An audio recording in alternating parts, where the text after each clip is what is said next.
Just saw this dude's vid at like 3 a.m., like 7 a.m. right now as I'm recording this. And his opinion's just incorrect, and my opinion's always right. So let's make this video for some reason. So first thing I'd like to address was that I haven't read the manga. I've only seen the anime, and he's only read the manga and hasn't seen the anime. So some of the criticisms I might not be able to talk much about, and his video will be highly edited down, so I will have a link to his original video in the description. I do not particularly like JoJo's Bizarre Adventure, and this is something that surprises people, because we all know how JoJo's fans are. Okay, do I seem toxic to you, dude? Like, bro, all I'm doing is appreciating peak fiction, so... Okay, and this isn't gonna be a well-formulated argument. This isn't a persuasive essay or anything. I'm not trying to convince anyone not to like JoJo's. This is just my super specific, super personal reasoning. Okay, so he says this, but a lot of the reasons that he bring up are just... It seems like he's just completely making some of them up, and he was trying to hate the series for some reason. And I guess that's why I'm making this video. And now, I'm among the 3 people in the world that are actually perfectly fine with part 1 of JoJo's. It's kinda cute and quaint, and even though it's ripping off like a million different series, it still kinda has its own unique personality. Overall, I found part 1 to be an acceptable introduction. It's also not very long, so it doesn't overstay its welcome. I figured the series has a lot of room to grow, and it drew me in and got me excited to read actual good JoJo's next. I mean, actually, my favorite part is part 1. That's probably because of the anime and not the manga. It didn't totally vibe with me 100%. For one, I don't really care for the way Araki writes characters. While I love Joseph, I can't say I feel anything for anybody else. When characters die, I feel nothing. Their backstories are bland, if they even have backstories, and their personalities are just not very engaging most of the time. The Pillar Men were threatening, but they weren't nearly as fun to watch as Dio from the previous adventure. Okay, so again, I've only seen the anime, so it might be completely different in the manga. But from what I've seen in the anime, if the manga is very similar, then I feel like the Pillar Men have never really gotten the credit that they really deserve. I mean, especially Cars, because of how it shows of how Wamu, of when he said the thing about Wamu, that Wamu was too honorable, making him weak and stuff. But in other moments, after like the AC/DC death, it like made him like very angry against Joseph for what happened there. And just like he had all these emotions going around because of like they've been the only people to support him throughout pretty much his entire life, at least since that entire thing where he killed all those people, all of his people. So I felt like that was always cool, and people never really noticed the subtlety of that. But I don't know, it might just not be in the manga, but whatever. I do realize that I probably should have actually, read the manga for this, but... It's bloated and super long for no reason, and again, the characters are just not doing it for me. Except this time, the main character doesn't have the fun charisma that the last JoJo had.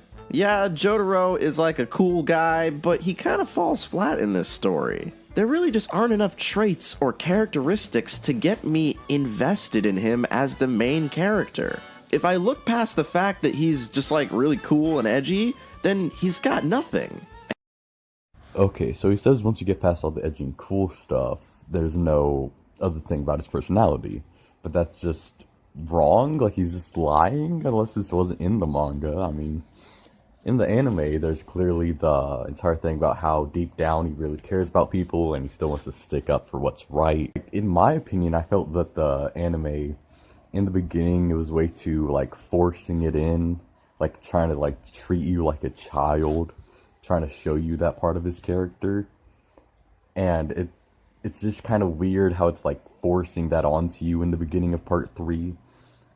But apparently still he didn't see that again, unless it was only in the anime.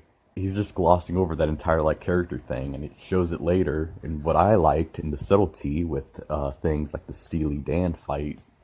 I'm pretty sure that's his name if I remember it correctly. When he like clearly was like holding back his punches, where clearly one punch would have obliterated his entire body, he was still holding back so he doesn't actually get killed from it.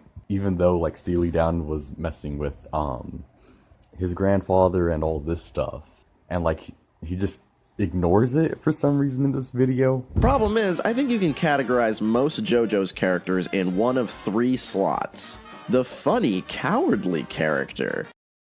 Okay, so you said that Alta Polnareff's character is just funny and cowardly, and there's nothing else to his character. Well, that's you put on the screen once you said that, so that's what I'm assuming you're going by.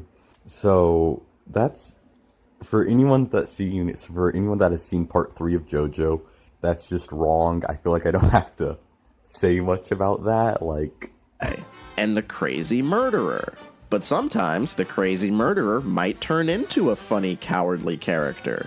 And that's the closest thing you'll get to a character arc in JoJo's, because character arcs simply do not exist in this series.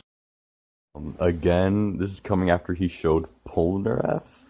So there's no character arcs right after you showed Polnareff. Okay, what? Like, I don't know if this would count as a character arc, but how Cars was affected and how you can like analyze his character in part 2 of after ACDC's death and Wamu's death, of how he was like, Wamu was too weak because blah blah blah, he's too honorable, and that entire thing. But then you could like tell, due to what he's done previously, that he really cares about them, and he's clearly, at first, he didn't want any emotional connections with things because he just wanted this power, and he didn't care about emotion and all this stuff. But then deep down, he was clearly hurt by those deaths, and like, I thought that was like amazing, but he's just ignoring things, so. However, we do see subtle changes in their character over time. They both adapt to the world changing around them, and they let their friends influence how they grow, even if they keep the same core traits throughout the story. But in JoJo's, every single character is flat, even the ones that I think are decent. The only thing you might get is sometimes an evil character becoming nice. And to further show how lame and forgettable the characters are, most of them die unceremoniously. Single characters flat, and they're never influenced by friends or people that they encounter, you know. Again, he's showing Speedwagon, which was greatly changed by his encounter with Jonathan. Just gonna ignore that. He's just ignoring a lot of things.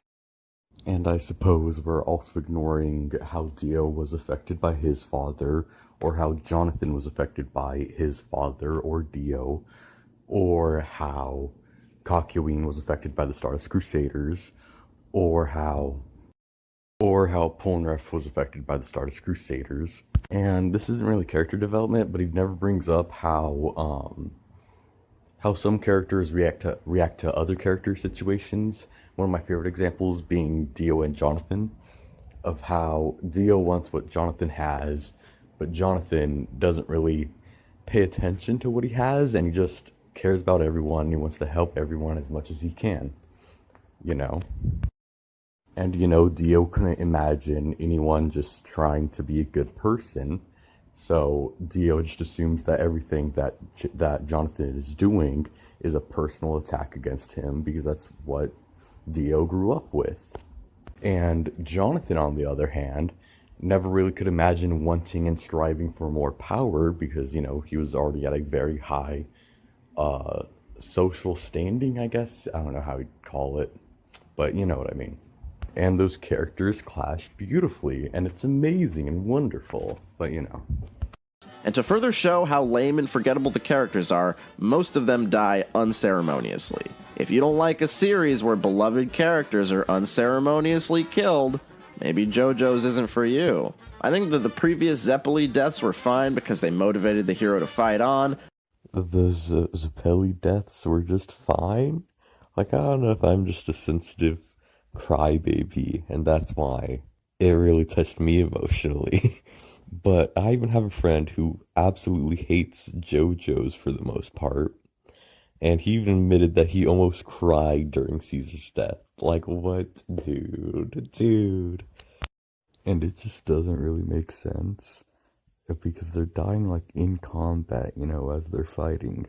So it would be weird if someone was like struck in like a way, then they have like this big drawn out scene of them like bleeding out or something. That just doesn't make sense for every death to be like that, you know what I mean? I thought that I was supposed to like part 3, because through osmosis I had seen so much about it. But a lot of the middle chunk of part 3 is just so goddamn boring. The fights aren't really as creative or exciting, and the stands are really lame in part 3, which makes sense because they're a new thing, but compared to some of the stands that the enemies have in the exact same arc, the main heroes have some really lame-ass powers. Jotaro's stand can punch really fast. Polnareff's stand has a sword. Abdul's stand can shoot fire. And Kakyoin's stand can throw rocks. Okay, at this point in the video, it just seems like he was trying to make up as many complaints as he possibly could to try to drag on the video as long as he can. So I guess he's saying that, like, since he saw so much of part 3 around, that he thought he was supposed to like it, which I don't really understand. I feel like part 3 is way overhated. I mean, I feel like most opinions that I see online is that most people say that part 1, part 3, and part 6 are the worst parts of JoJo's. Oh wow, he ignored more things. Who thought that would happen? Because, Kakyoin's Hierophant Green doesn't just only shoots rocks. The Emerald Splash is the only thing he can do. Also, Kakyoin's stand is one of the most complex stands with a ton of different powers. I was just never excited to see these heroes do anything, let alone win a fight. That is, until the last few bits of part 3. The last few fights are actually kind of cool. I'd say everything from the pet shop fight upward is actually pretty decent, and it just shows me that this arc didn't need to be that long. Okay, so he says that the only fights that are at least kind of cool in part 3 is from Pet Shop to the end of part 3. Those fights are the only ones that are kind of cool. Even though one of the fights before Pet Shop was the first Darby brother. And that's like, I know it's all subjective. But dude, the Darby fight is by far like one of the best fights in fiction, okay? Like, I know it's subjective, but bro, what do you mean? In part 3, it really does waste your time. Look, I get if his complaints was like, it was just too long. I understand that. It's really like compressed down, you know what I mean? But it doesn't drag on really, besides maybe like a few episodes out of all of part 3, like 3 or 4 episodes. Maybe. But I gotta say, the last battle in part 3 is pretty fucking good.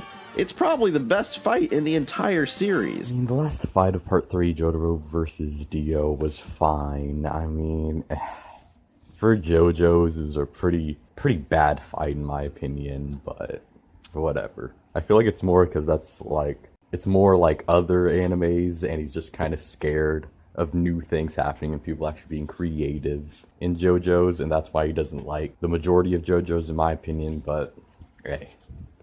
What do I know? Most likely he's just making this video because he saw that JoJo was popular and he just made this video trashing on it to get a lot of views is his main intent. Probably he's done it before. And when he did something like this before, it got him a ton of views. And now going back to Jotaro versus Dio, of how the majority of the fight just kind of felt like two people throwing attacks at each other, and you're just waiting to see which one's attack hit, which is, in my opinion, incredibly boring. Okay, so I just rewatched the fight, and I was seeing some other people's opinions on that fight, And to be honest, I kind of did get convinced that it is a pretty good fight. Not the best in JoJo's by a lot, but it's still a pretty good fight. Crusaders, I was really not that excited to read more JoJo's. I think at this point I started to feel the burnout just a little bit. And I heard that part 4 was like kinda low stakes and more akin to a slice of life series, and I thought the new characters looked kinda lame design-wise. And I didn't think this new adventure could really hold my attention.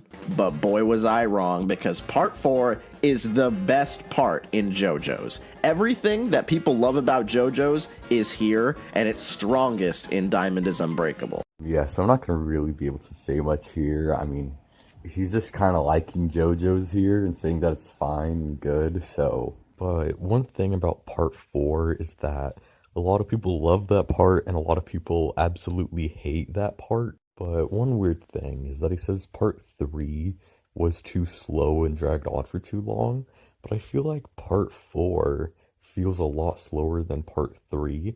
Not to the point where it's really like noticeable really that like it's like, this is awful because it's too slow. But I feel like it's still like a lot slower than part 3 most of the time. Out of nowhere, the characters are like actually likable, and they have a tighter friendship than the characters in previous parts. And that's just incorrect. Characters in previous parts, so they're immediately more engaging. And all the characters are pretty unique from one another because there's not too many of them, and they have some of the most fun character traits, with Rohan not only being my favorite JoJo. Yeah, I mean, Rohan is my favorite character too. I mean, no exact reason, you know. It's called JoJo's Bizarre Adventure, and this is the one arc where it truly feels like a guy named JoJo is experiencing a bizarre adventure. Okay, so when a magician taught a man magical sunlight powers to kill his vampire brother, that wasn't bizarre enough. While his cool guy routine wore thin on me over the course of the last adventure, in this one he just shows up every once in a while to be a badass. I think he's best used sparingly, and part 4 is proof of that. A lot of the things that he says about part 4, like that, it's just personally I disagree with it, but I can see where he's coming from and I can understand that he feels that way. He's not just saying things to try to get people mad, or whatever the reason is he says such baseless things that just don't make any sense. But like personally, I like seeing Jotaro more because that usually means there's more stuff like this. And I mean, come on. God. And that's one of the biggest problems that JoJo has, in my opinion, trying to balance wackiness with consistency. Hey, I have legitimately no clue what he even means by that. Does he mean that it's so wacky that it creates plot holes? What does he mean? I really fucking hate part 5. And I feel like I'm in an alternate dimension because back in my day, everybody I knew hated part 5 because it's garbage. It's one of the messiest shonen storylines I've ever read. Again, I haven't read part 5, but I've heard a lot about the part 5 manga and how it's completely awful. And how a lot of people said that when they read the manga, part 5 was by far the worst part. And then, like, the anime made it the best part. I've seen random people say this, I've seen friends say this, so I'm just gonna take their word for it. Part 5 has everything that I hated in previous JoJo's parts, but amped up to 11. The characters are whack. Calm, cool guy. Calm, cool guy. Hugo is a calm and cool guy? What? You sure you're talking about the right manga? Calm, cool guy. Calm, cool guy. Funny cowards. What? Okay, so clearly I'm gonna have to skip through the rest of his video, not talking about it really, because if we're going at this pace, this video will become way too long. Okay, so to be honest, the rest of the video is pretty boring because it's just him lying and me saying no and showing the proof on screen why he's wrong. It's not really that entertaining. So this is the end of the video, but I did cut a lot of his video out because a lot of his video is just haha JoJo fans are cringy, therefore the show sucks, which I think is really childish. I don't think JoJo's fan base is especially bad. Even if the fan base was, just grow up. That doesn't change the quality of a show at all. I still stand by what I said 100%. It's just the quality of the video wasn't what I wanted, and the editing especially. I promise that videos in the future will be much better than this, quality-wise. So I already worked on this video for way too long, and I don't want to go back and re-edit all of the beginning.